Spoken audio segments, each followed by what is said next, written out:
Donald Trump and Israeli Prime Minister Benjamin Netanyahu have met for the second time in 2 days. The Israeli leader leaving the White House on Tuesday evening. Their meeting went for a little more than an hour. No press access allowed this time. So are we any closer to a ceasefire between Israel and Hamas? Joining me now is Michael Shoebridge, Director of Strategic Analysis Australia. Michael, it's always great to have your analysis on this issue in particular. Thanks for joining us.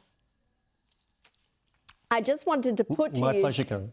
This ceasefire talks, Trump says they're going along very well. What's your take? Are you as confident as Trump seems to be? No, Caroline, I'm not, because I think Hamas are really holding out here because they don't just want a ceasefire, they want an agreement to end the war. And they know if they give a ceasefire and start releasing hostages, they're losing the remaining leverage they have. And I think when you see this meeting between Trump and Netanyahu combined with the dinner at the White House, Trump and Netanyahu are working in the closest of partnerships here.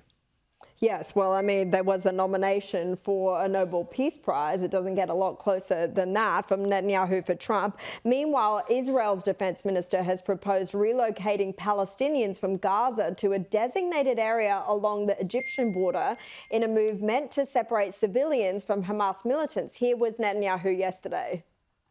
We're working with the United States very closely about finding countries that will seek to realize what they always say, that they want to give the Palestinians a better future, and those who, and I think we're getting close to finding several countries. Michael, what do you think of this proposal? Well, I really don't think it's true that other countries in the Middle East are about to open their borders to large numbers of Palestinian refugees from Gaza.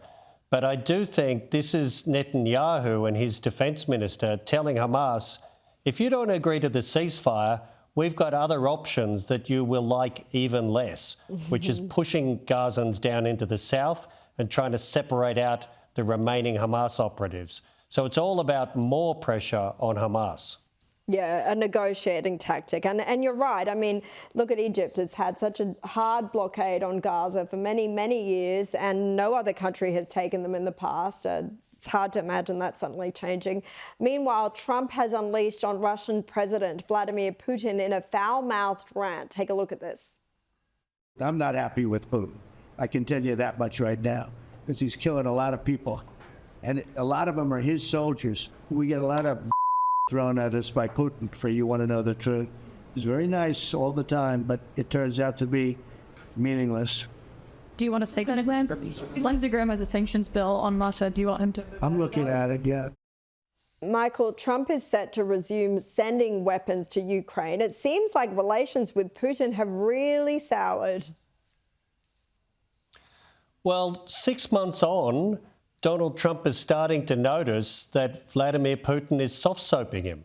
He keeps saying he's interested in peace but escalating the war.